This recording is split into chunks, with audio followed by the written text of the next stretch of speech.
Hello and welcome to Politics Now, reaching you live from LN 24/7 studios in Abuja. I am Morno Balagbogbo. Today on the program, we'll be talking about the buy and rerun election. Here is a rundown of some of our talking points. First, we'll look at low turnout in polls, and secondly, talk about the impact of irregularities and violence on polls, and also improving Nigeria's electoral system. Joining us today on the conversation is going to be Honorable Henry Lodam, former senatorial candidate for Plateau North Senate. He is also a public affairs and political analyst.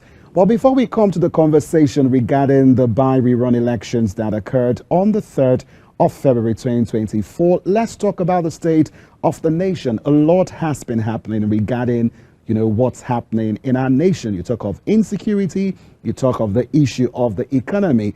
And once again, former Vice President of the country, Atiku Abubakar, has weighed in on what his thoughts are regarding the situation of the economy. And of course, Atiku faulted President Bola Ahmed Tinubu's economic policy.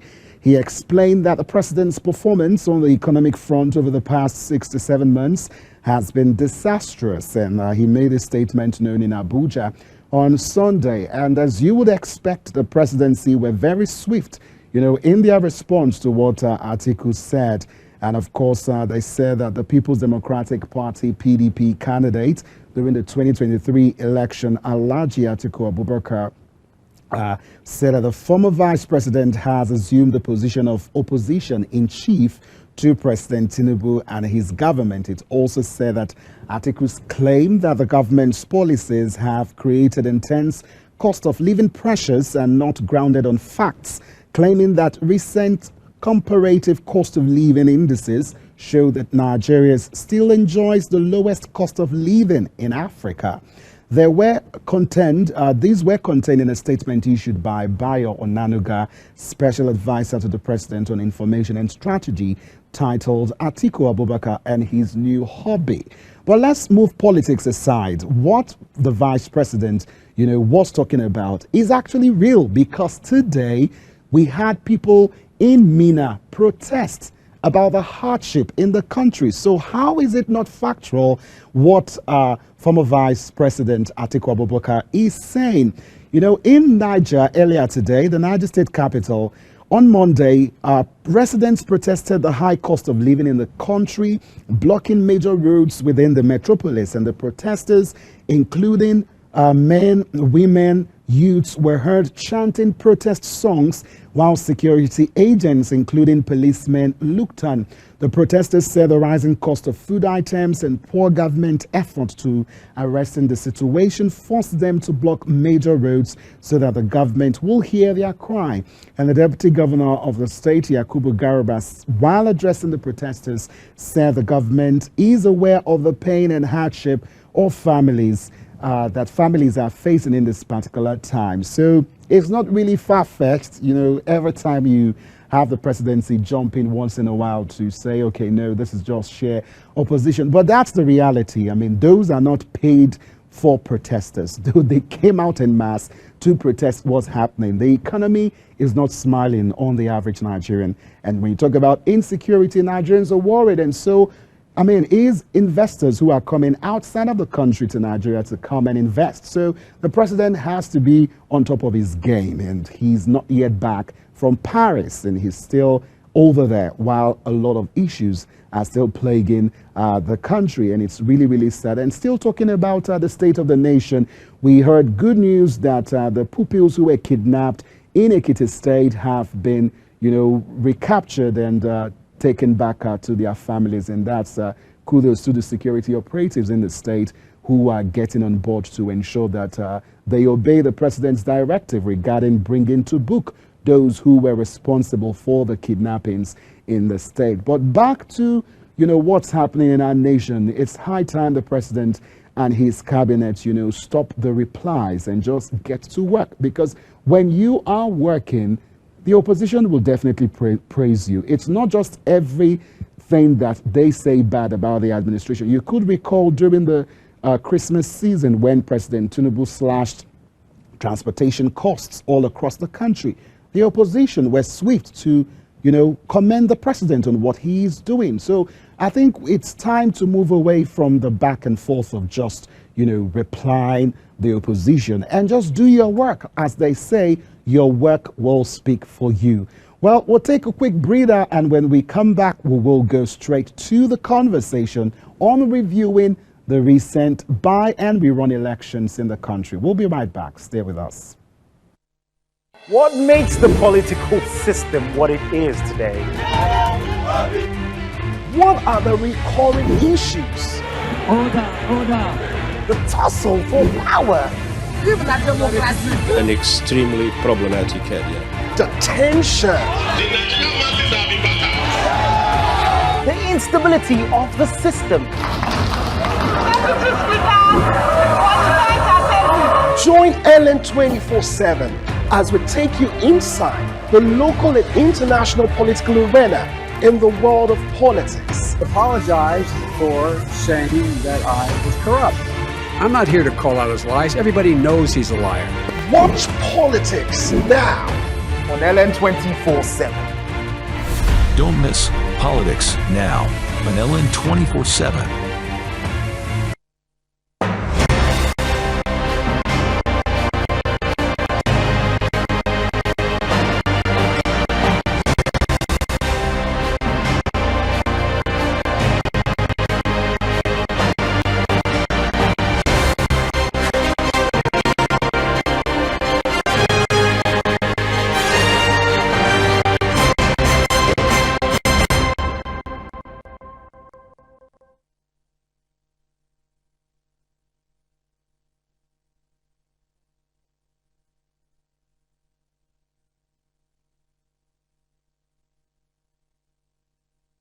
And many thanks for staying with us right here on Ellen 24/7. This is Politics Now, and today on the show, we are reviewing the by and rerun elections that occurred on Saturday and on Sunday due to cancellations, rather suspensions.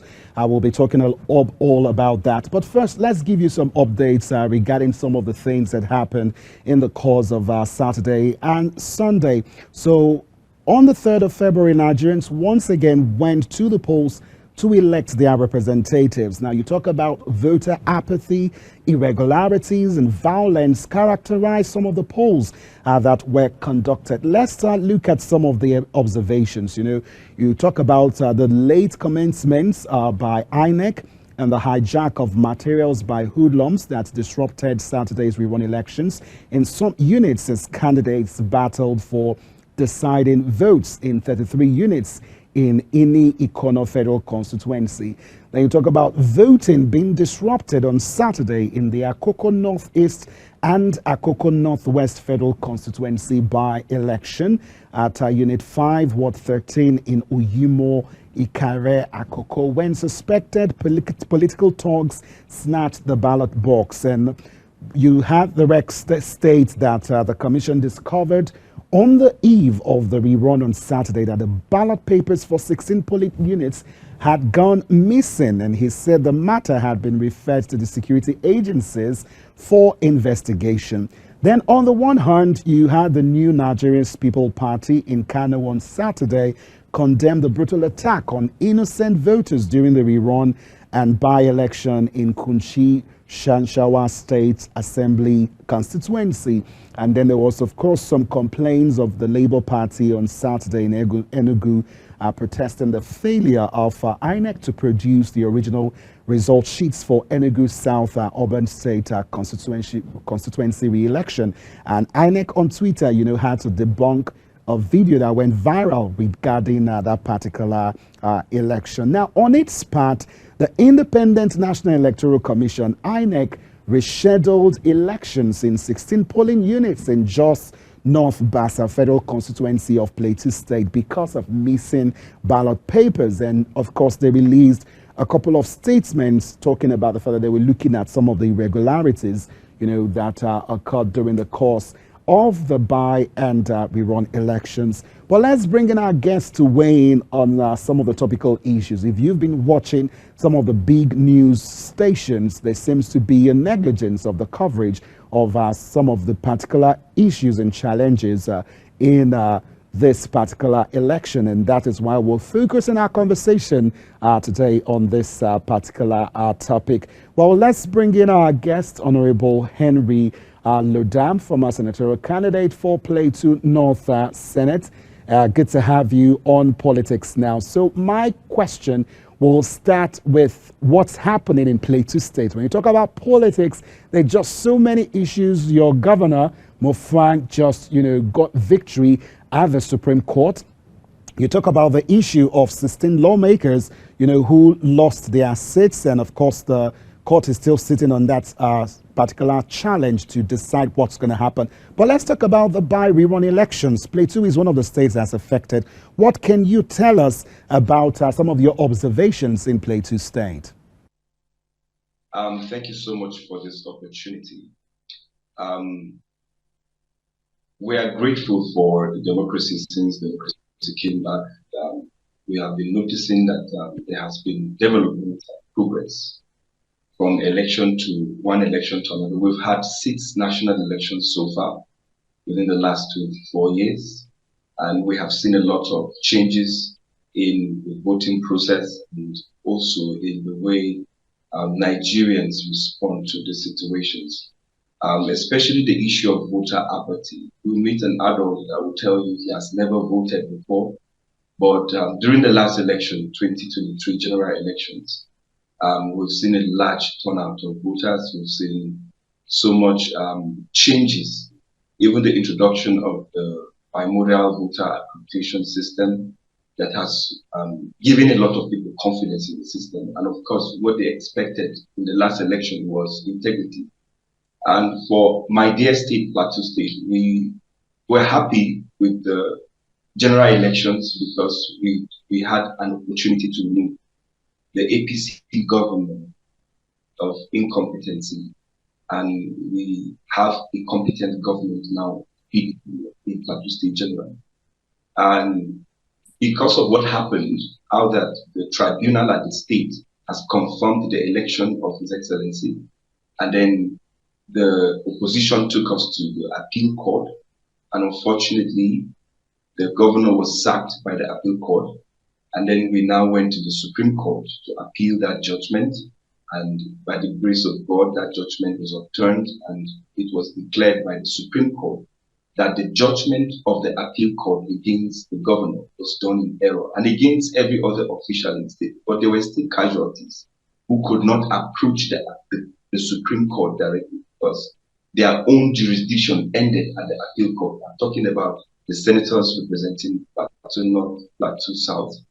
I'm also talking about the 16 House of Assembly members of the state that were sacked. Those ones cannot come back. Now, because of that, there's a great voter apathy, and it expressed itself in the low turnout in the elections that were just concluded between Saturday and Sunday. We had 16 polling units that were cancelled in just not. The rerun was declared, and he came back to the polling units yesterday, and they still casted their votes. And of course, we saw great voter apathy in Plateau State. Now, Honorable, thank you very much. But just to cut you in just for a moment, when you talk about voter apathy, there's a lot of things that could be responsible for that, apart from the disenfranchisement, which you just talked about, the fact that they voted, some lawmakers, and of course, those people are not sitting in office. That could be quite discouraging. But let's talk about insecurity, which is one thing that is paramount in Plateau at the moment. Did that play any role regarding voter apathy in Plateau State? The elections took place only in Plateau North, and there's hardly insecurity issues in Plateau North right now. Why am I saying that? Most of the places that were attacked, like the last attack was done in Mangu local government. The one before it was done in Bokos local government. These parts have no rerun election. The rerun elections happened only in Plateau North. Yes, even though we know that usually Just North is famous for electoral violence and the likes of that. But in the last election, there was no violence. And I'm talking about the general elections. close to a year. And now the rerun election, there was no violence. Of course, a handful of people came out in one or two boards and claimed that there were irregularities and they protested on the street. But there was no violence, no died, and all of that. But the real reason why there's voter apathy is because people felt that they went out to vote and then their candidate was upturned by the courts, and the courts gave them a candidate they did not like. For example, in Southern Plateau, the immediate past governor of the state ran against an AVN in the Air Force, a retired AVN, Napoleon Bali. Now, Napoleon Bali won 4 out of the 5 local government areas in the South. Yet, the courts returned Lalong, who lost 4 local governments and won only 1 as their senator. That's to tell you this 80% rejection of the person that is currently leading them. So when people saw that, they began to feel very disenfranchised. They felt there's no need to go and vote if the courts will now remove the person I voted for and give me a person they want. So this was the issue. Thank you for that update on your observations on what happened in Plateau State. But let's talk about the election holistically all across Nigeria. What were your observations, your thoughts on INEC's conduct of this election so far?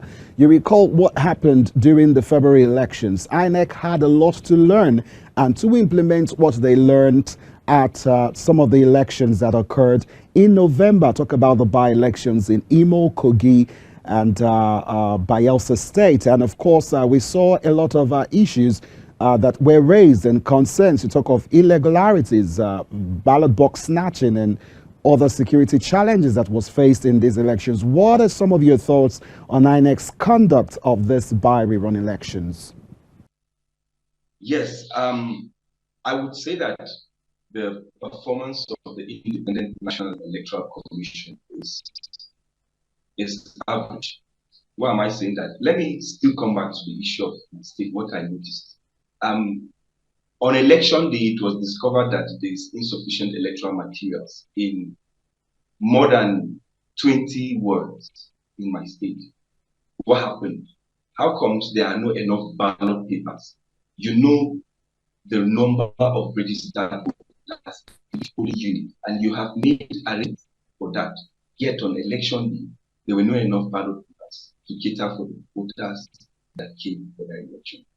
Now, we can confidently say that in a couple of cases, not all cases, there's compromise of electoral officials. For example, the electoral official in question in my state, Mr. Mohammed, needs to be investigated. Why he decided to hide some of the electoral materials that were sent, sensitive materials that were sent to the state, is left for him to explain. So we see such cases in a few other places, and then you wonder whether the election can be called a credible election. And of course, we have seen how that the EFCC has weighed in to ensure that there's no vote buying, to ensure that there's no inducement of voter with material things like food, stuff that usually has been the hallmark of elections in Nigeria, and especially the issue of vote buying, because we have seen arrests made where people were trying to induce voters with materials and money. And that's a great progress. But another issue that INEC has not been able to combat is the issue of transmission of results from polling units. INEC promised us that with the introduction of the bimodal voter notification system machine, that they will be able to transmit results from the polling units in real time, where every party agent has signed, the result is captured and then transmitted using the BVAS machine. We have seen a situation where they were not able to do that. Why is that? And also, at some point, we saw that we, the voters, were the ones putting on our hotspot to hotspot INEC so that they can use our internet to transmit some results using the bimodal voter system machine. So this shows lack of preparedness.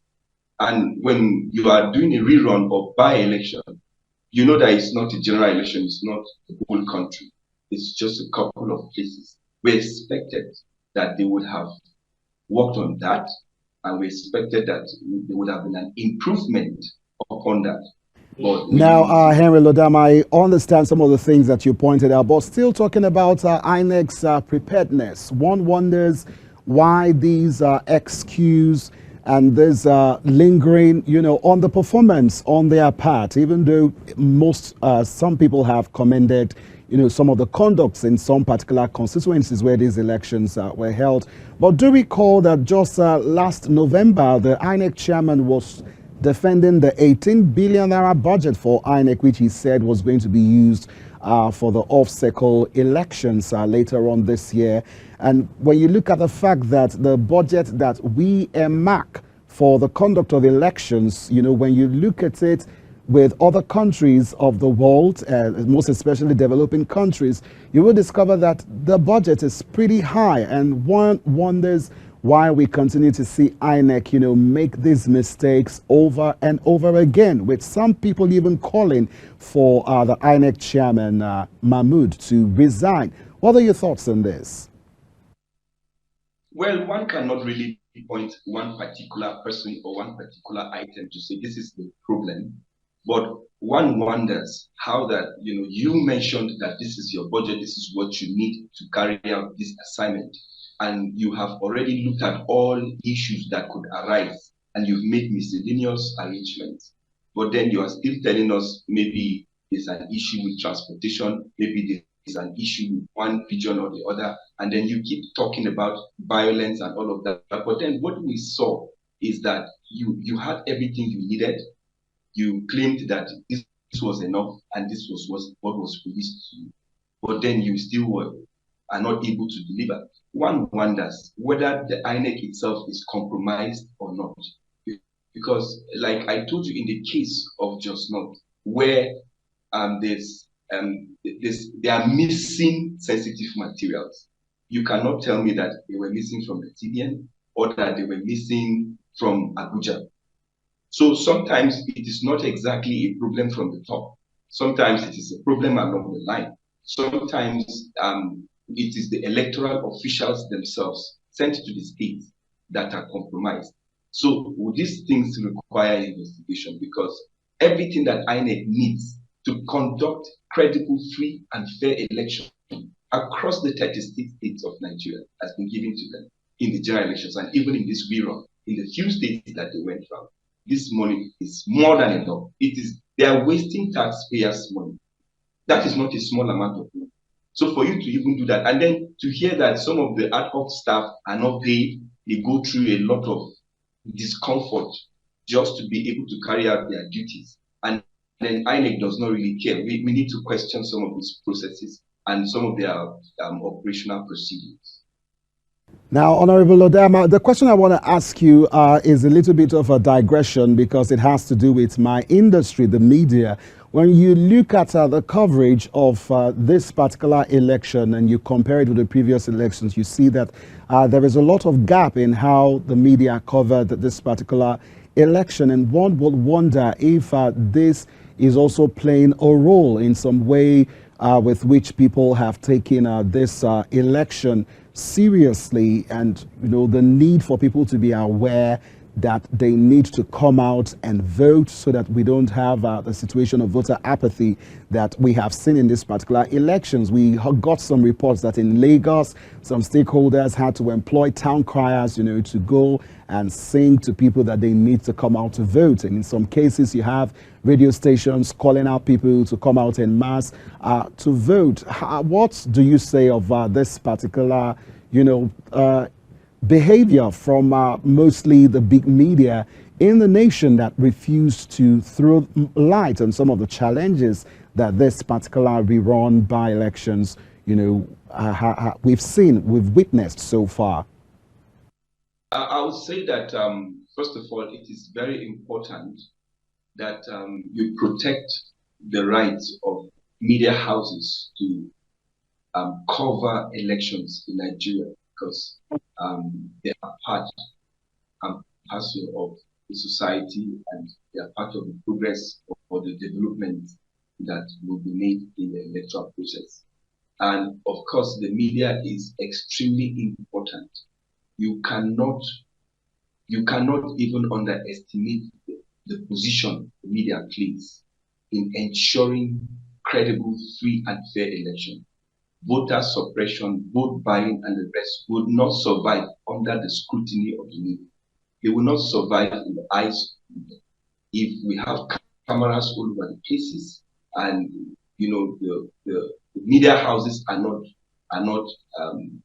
not hindered from doing their job, I think that we would have better elections, especially for the solutions. I think to some of these issues, I think it comes from the idea that I have in my head that, okay, there should be a situation from INEC that is covered live nationally, where results are being sent legally, and we're seeing them on the screen in real time. This is obtainable in developed nations. And if that is the case, then you cannot go back and change the results. You cannot even manipulate results in transit from the polling units to the ward collation centers with the results. People do not even have to follow from the ward collation centers to the local government collation centers. People do not have to follow from the local government collation centers to state collation centers. When I see these results live on TV, I think that we cannot change. Honorable Lodam, thank you so much for your thoughts. We'll be coming back to you, but we've got to take a quick break. We'll be right back. Stay with us. What makes the political system what it is today? What are the recurring issues? Order. The tussle for power, An extremely problematic area. the tension, The instability of the system.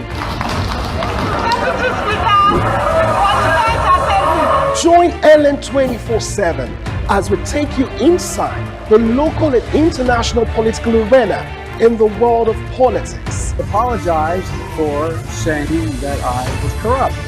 I'm not here to call out his lies. Everybody knows he's a liar. Watch politics now On Ellen 24/7. Don't miss Politics Now on LN 24/7.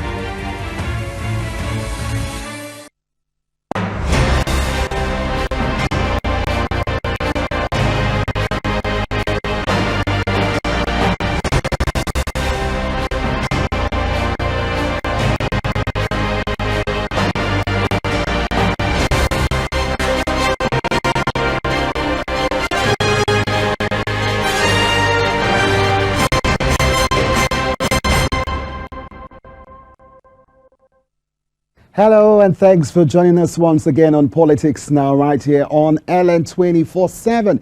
If you just tuned in, we are reviewing the rerun by-elections that occurred on the 3rd and the 4th of February 2024. And of course, we've been talking about a whole lot of stuff, talking about voter apathy, talking about some of the irregularities, concerns over security, and how to improve the electoral process in general in Nigeria. And I'm not alone on the conversation today.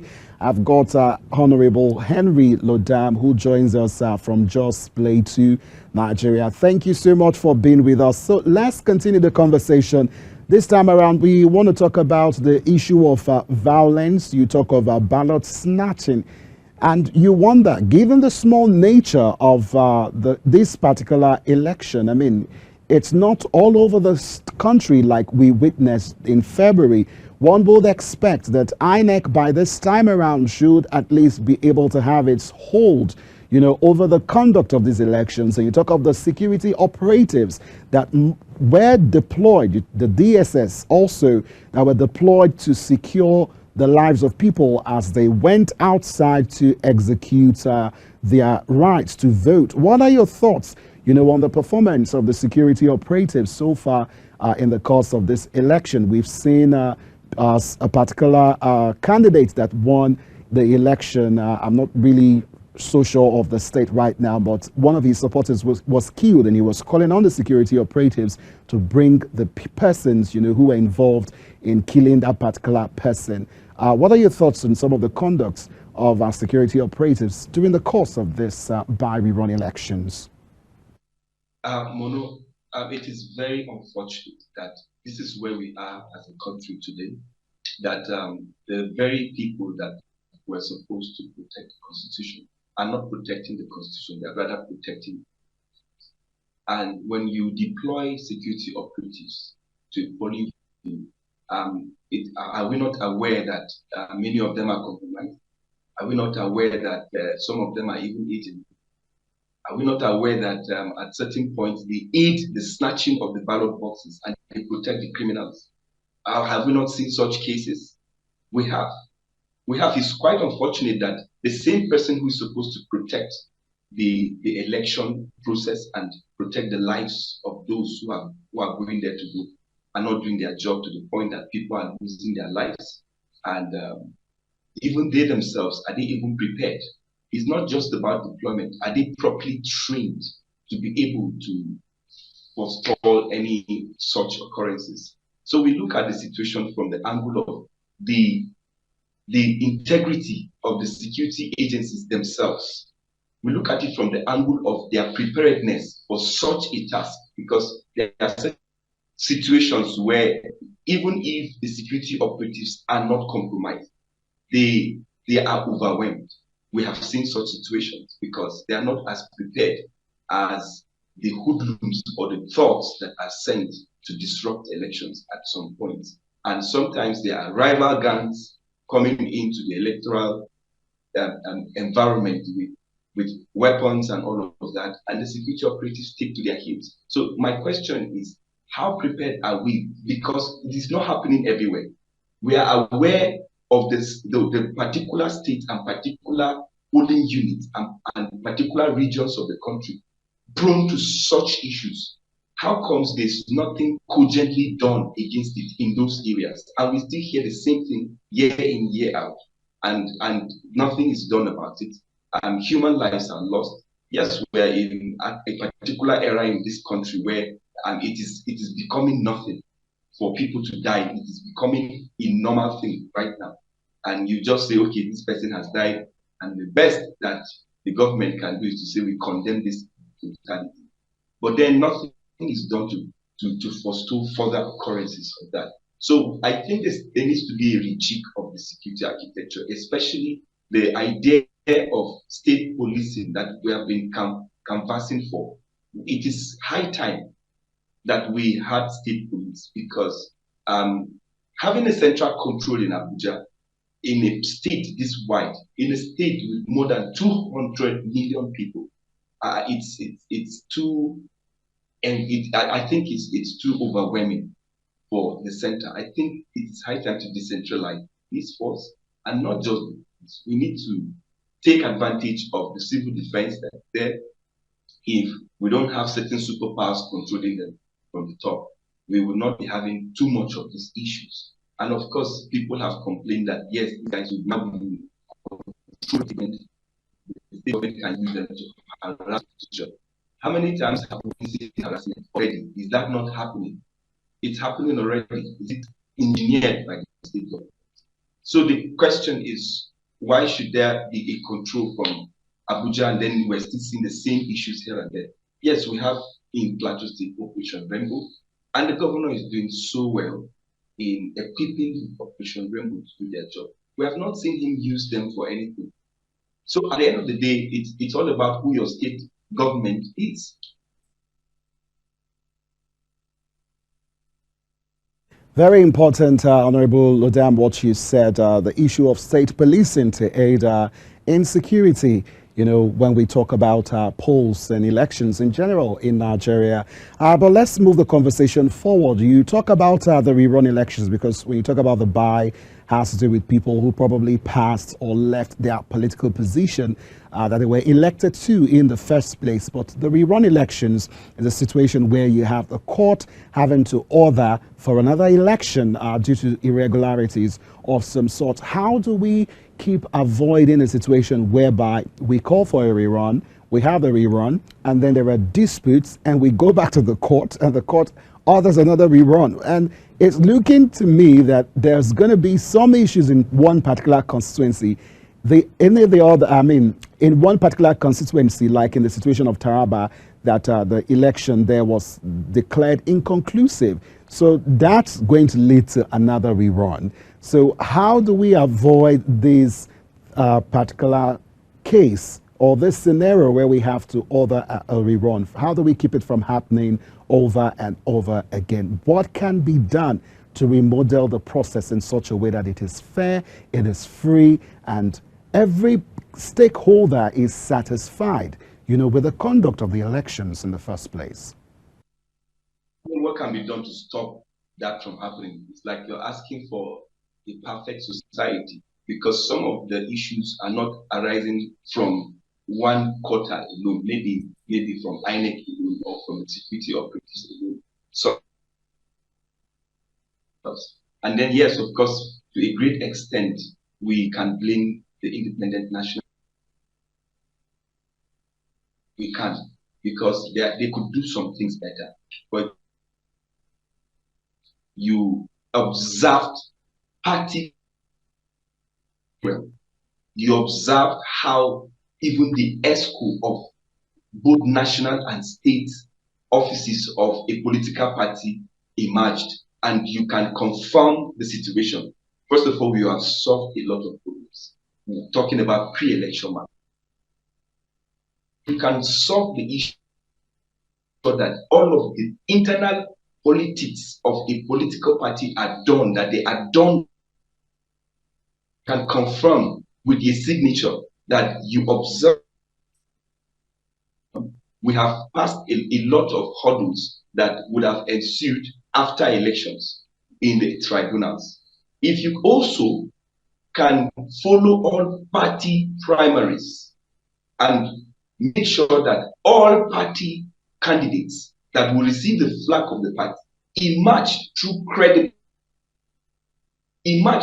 free and fair elections, and all the delegates in indirect elections or indirect primaries or even in the direct primaries, and you ensure that every card-carrying member of the party, should the party choose to go direct primaries, if you can confirm all of that with his signature and with video, a lot of all of this would not arise, because when we go for elections, we are sure that the logos that will appear on the ballot, these are credible candidates that have passed through scrutiny, that have emerged through credible processes that cannot be questioned. When that happens, because at certain points we discover their logo is not on ballot and they don't have an issue, or some people who have issues, their logo is on the ballot and it's not supposed to be there. And if somebody has an issue, first of all, if INEC has done their due diligence, the person's logo will not, or the party logo will not be on the ballot. Already you have cancelled them because they have issues. When you say the party does not have structure, if the party does not have structure, the party's logo should not even be on the ballot in the first place, because the party is disqualified already. Any candidate from that party that does not have proper structure will have been disqualified. And we saw that this is actually the true case in the APC, because when they are about the no structure status of a political party in Plateau State, and they keep singing the name PDP. It's in error, because PDP has structure. The Congress that the courts ordered. Just to make a clarification in terms of structure in the PDP, are you referring to Plateau State PDP, or you're talking about PDP at a national level? Because many will beg to differ that there is proper structure in the PDP when you look at it nationally. So which is it? That PDP does not have structure. It's a matter of political propaganda, because it is clear that the PDP on the plateau has structure.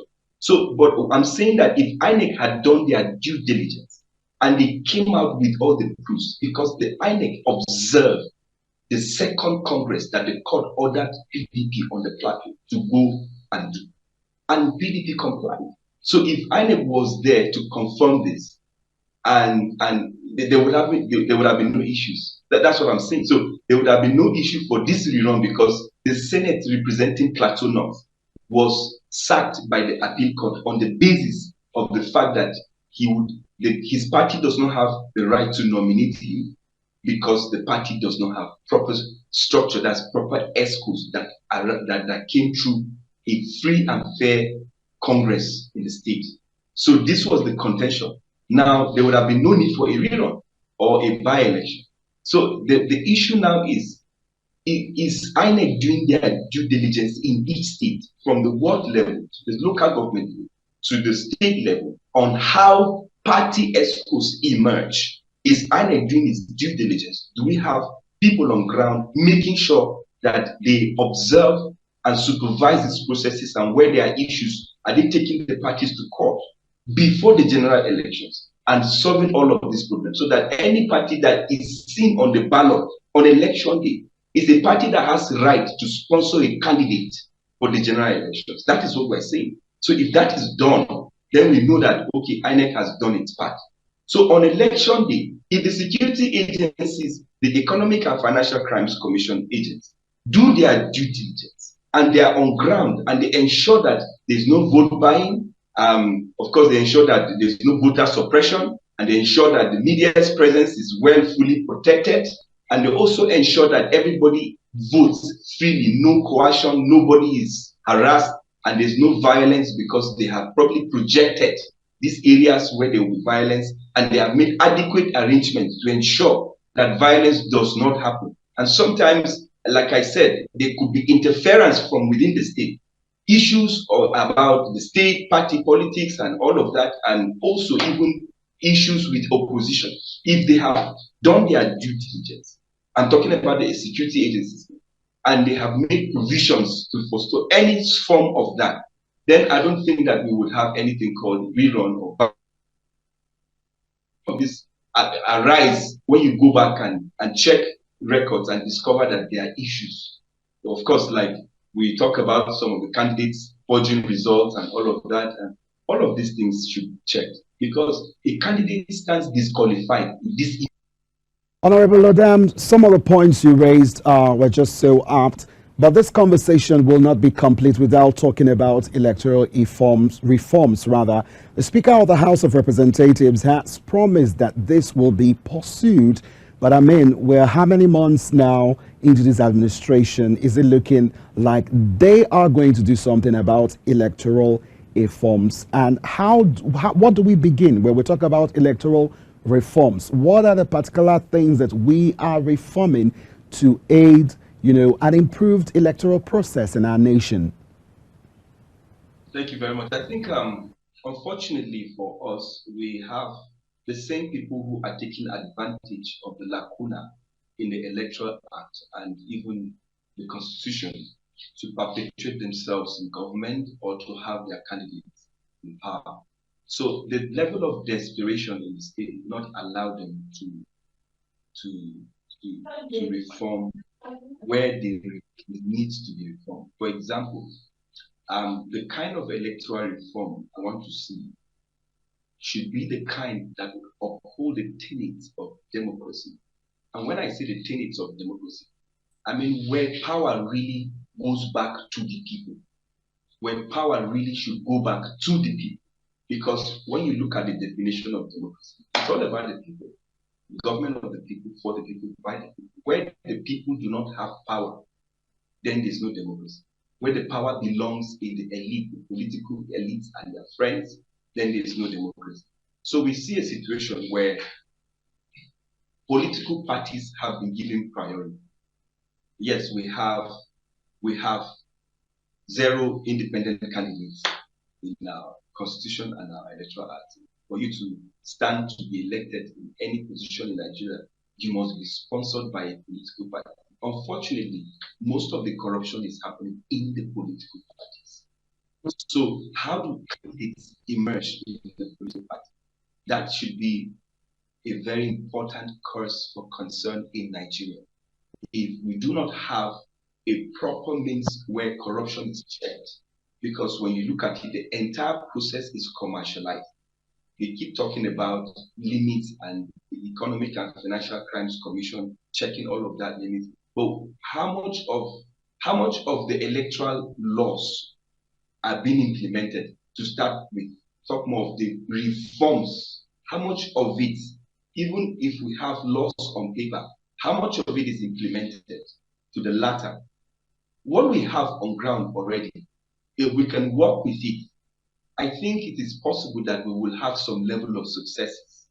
But then when you look at the reforms like the ones that were done by the past president and the past assembly, you would be happy to know that, yes, there are certain people who determine how candidates emerge in a party that had no business with it, and those people were eliminated.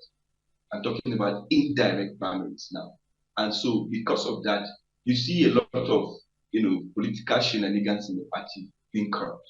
And then when we look at how that a candidate can emerge through, let's say, direct primaries, I think we would move closer to a democracy. So a situation where a few friends gather and choose one of them to become the candidate of the party for any political, position, we know that that's not democracy. Because the people that we are presented with generally to vote came from political parties. So now, if a political party has over 2,000, 3,000 members in the state, and then only maybe 100 are allowed to vote in the primary, then we know that it's not easy. We want to move to that point where it should be law in Nigeria. Honorable, so in other words, it won't make a difference if we have our electoral reforms updated like Nigerians are calling for, because the one that we have currently, we have not maximized it. We have not used it to its full potential. So even if we call for more reforms, if they're not being, activated, if they're not being used, we're definitely not going to see any reform in our elections. Is that what you're trying to say? So basically what we're saying is that can we see an implementation? Because at the end of the day, it is those politicians that will benefit from it, that get to take advantage of it. And then sometimes they rear their heads in post-election litigations. And then we see that we're all going back to, legal tussles here and there. And then when we get there, we begin to talk about, technicalities, pre-election matters, and all of that. And then, of course, when you look at the Constitution again, pre-election matters do not hold water.